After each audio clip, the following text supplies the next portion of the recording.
The ongoing controversy between India and Maldives has also taken a diplomatic toll on the two nations. We've seen Maldives ambassador was summoned by External Affairs Ministry yesterday, and Indian High Commission in Maldives, Munu Mahawar, also had a pre-arranged meeting with the senior officials of the Foreign Ministry in Male on Monday. And this is coming at a time when we have seen hundreds of Twitterati from both sides commenting on each other, calling out each other, and also Indian celebrities and a lot of social media influencers are calling the commentary made by some of the deputy ministers in President Muizzu's government as a call for condemning it, and also asking Indians to explore Indian scenic beauties and Indian shorelines and avoid going out for a holiday to Maldives. Now, this can actually jeopardize entire Maldivian economy because about one fourth to one fifth of tourists who happens to visit Maldives are from India. Even last year, about 200,000 people from India visited Maldives, contributing significantly to the economy, which is largely or about one third of it is based on tourism. Also, India has been providing a lot of assistance, shelters, and grants to Maldives for its infrastructural development projects. We have seen hundreds of millions of dollars being pumped into Maldivian economy in the last several years, and collaboration kind of assistance in infrastructure development project, parliamentary building, sports complex, street lighting, housing development projects, and then we have also seen for the improvement of fisheries trade. India has also provided cold storage facilitated vehicles or naval assets to the Maldivian side so that the fisheries project or the marine project that the Maldivian traders will be able to catch, they'll be stored in that cold storage, come to Indian shorelines, and that can go out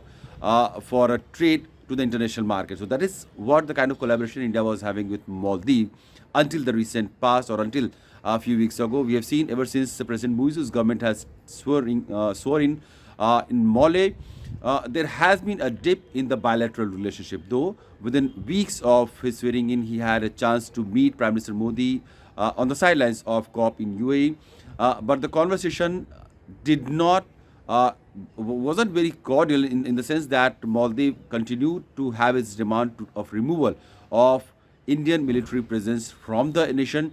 To that demand, India has also asked for constitution of a committee, a core committee that would look into various aspects or various pending issues that can be negotiated between the two sides. But there has not been any word on that core committee meeting from the Maldivian side, at least. Now, President Muizzu is in China, where he is visiting. He's on a 5 days visit to China with his wife, where he is being provided all sorts of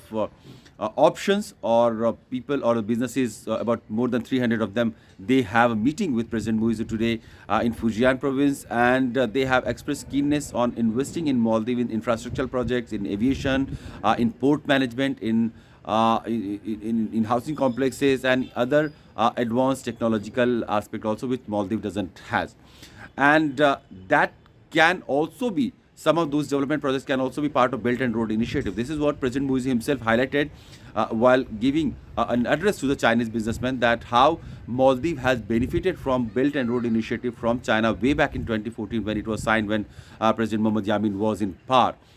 We know that those projects actually became a vital event for Maldives, and the last government led by President Ibrahim Soli had reviewed many of these projects, calling them a burden on the economy, and their installments, which was being paid to the China, had actually brought Maldivian economy to a very slow pace, and a mismanagement was reviewed by the president Soli, and several of these projects were stopped also. That, of course, did not go down well with the Chinese side. Now, when President Muizzu is back on the sentiment that is anti-India, a lot of his functionary, he himself has been a vocal supporter of India Out campaign. Now it looks like his government is providing, or his government is tilting towards Chinese side, which will of course be not very well received in the on the Indian side. For the latest, that there is a proposal for the visit of President Muizzu to Delhi, and it is still being worked out. The dates are still being finalized. We do know that Maldivians, some of the sources have told us that there is a keenness from the Maldivian side as well to discuss all the pending issue with the Indian side. The Indian side has, of course, said in the past that President Muizzu, whenever he happens to visit Delhi, he is most welcome to visit as a state leader. But for the pending issues, for the issues that can be a security challenge for India, that can be a security concern for India, especially in the wake of growing economic and strategic presence of the Chinese side, that is something that India would want Maldives to address first, and not the other issues that Maldivian side would like India to negotiate on. So how Maldivian side will not concede to the Chinese demand and will continue to remain at least independent in the wake of Chinese pressure or the Chinese economic lure, that remains to be seen.